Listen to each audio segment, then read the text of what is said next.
আসসালামু আলাইকুম viewers, welcome to Reza Chowdhury 2.0 YouTube channel and Facebook page. আমি আপনাদের সাথে রিজা চৌধুরী। প্রত্যেকটি ভিডিওতে যে যে বিষয় নিয়ে আলোচনা করে থাকি সেই বিষয় থেকে আজকের ভিডিওতে যে বিষয় আলোচনা করব পুরো আলাদা, আপনারা শুনতেও মজা পাবেন। আর সেই বিষয়টার হেডলাইন আগে বলে দিচ্ছি। হেডলাইনটা হচ্ছে ভারতবর্ষের তথা এশিয়া মহাদেশের ধনী ব্যক্তিদের মধ্যে প্রথমে যার নাম আসে তিনি হচ্ছেন মুকেশ আম্বানি।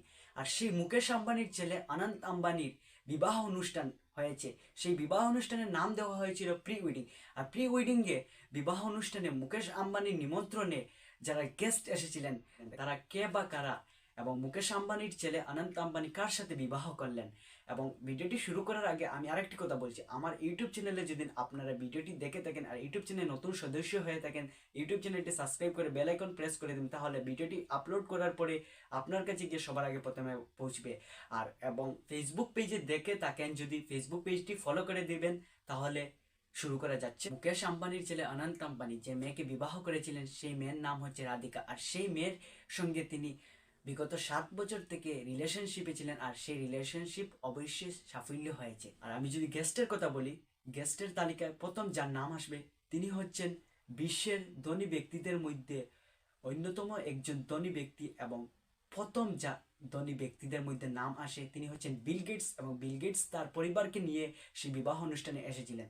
তারপরে যদি আমি বলি গেস্টের কথায়, তো তিনি হচ্ছেন international pop singer Rehana. Rehana সেই বিবাহ অনুষ্ঠানে এসেছিলেন। আর আমি জেনেছি যে রেহানা 74 করোড় টাকা দিয়ে সেই বিবাহ অনুষ্ঠানে এসে ডান্স এবং গান গেয়েছিলেন। তারপরে যাদের নাম আসে তারা হচ্ছেন ভারতবর্ষের সিনেমা তথা বলিউডের জগতের অন্যতম অ্যাক্টর তিন খান, শাহরুখ খান, সালমান খান থেকে নিয়ে আমির খান। আর আমি ছোটবেলায় একবার শুনেছিলাম যে তিন খান এক স্টেজে কোনোদিন ডান্স পারফর্ম করবে না, আর সেটা সম্ভব হবে না। আর সেটা বাস্তব করিয়ে সারা বিশ্ববাসীকে দেখিয়ে দিয়েছেন মুকেশ আম্বানি এই তার ছেলের অনন্ত আম্বানি বিবাহ অনুষ্ঠানে। তারপরে গেস্টের তালিকায় যার নাম আসে তিনি হচ্ছেন বিশ্বের ফুটবল জগতের অন্যতম একজন ফুটবলার ক্রিস্টিয়ানো রোনাল্ডো, যাকে CR7 নামে পুরা বিশ্বতে পরিচিত।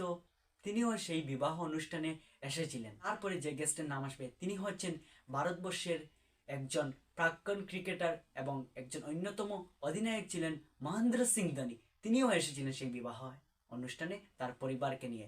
তারপরে যে গেস্ট এসেছিলেন তিনি হচ্ছেন আফগানিস্তান জাতীয় ক্রিকেট দলের অধিনায়ক এবং একজন অলরাউন্ডার রশিদ খান এসেছিলেন। তারপরে ভারতবর্ষের বর্তমান জাতীয় ক্রিকেট দলের অন্যতম একজন ক্রিকেটার হার্দিক পান্ডিয়া তিনিও এসেছিলেন। আর মাঝে দিয়ে আমি আরেকটি কথা বলছি, এই কথাটি হচ্ছে বিশ্বের অন্যতম একজন ক্রিকেটার বিরাট কোহলি, যিনি কয়েকদিন আগে বিশ্বকাপে মাস্টার অ্যান্ড ব্লাস্টার সচিন টেন্ডুলকরের রেকর্ড ভেঙেছিলেন।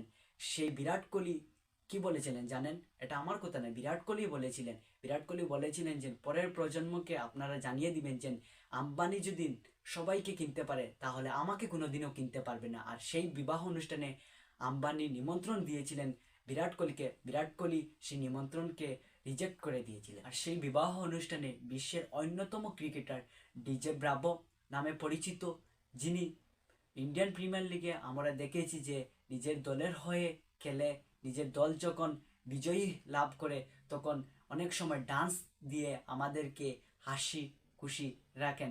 তিনিও সেই বিবাহ অনুষ্ঠানে এসেছিলেন। তারপরে গেস্টের তালিকায় যার নাম আসে তিনি হচ্ছেন ইলন মাস্ক। ইলন মাস্ক ও সেই বিবাহ অনুষ্ঠানে এসেছিলেন। ডোনাল্ড ট্রাম্পের মেয়ে ইভানকা ট্রাম্প সেই বিবাহ অনুষ্ঠানে এসেছিলেন তার পরিবারকে নিয়ে। আর সেই বিবাহ অনুষ্ঠানে উপস্থিত ছিলেন গেস্ট হিসাবে ফেসবুকের CEO মার্ক জাকারবার্গ এবং সুন্দর বেচারের মতো ব্যক্তি। আর আজকের ভিডিওটি অতটুকু। ভিডিওটি দেখে বা শুনে যদি ভালো লাগে ভিডিওটি শেয়ার, লাইক, কমেন্ট করতে ভুলবেন না। ধন্যবাদ।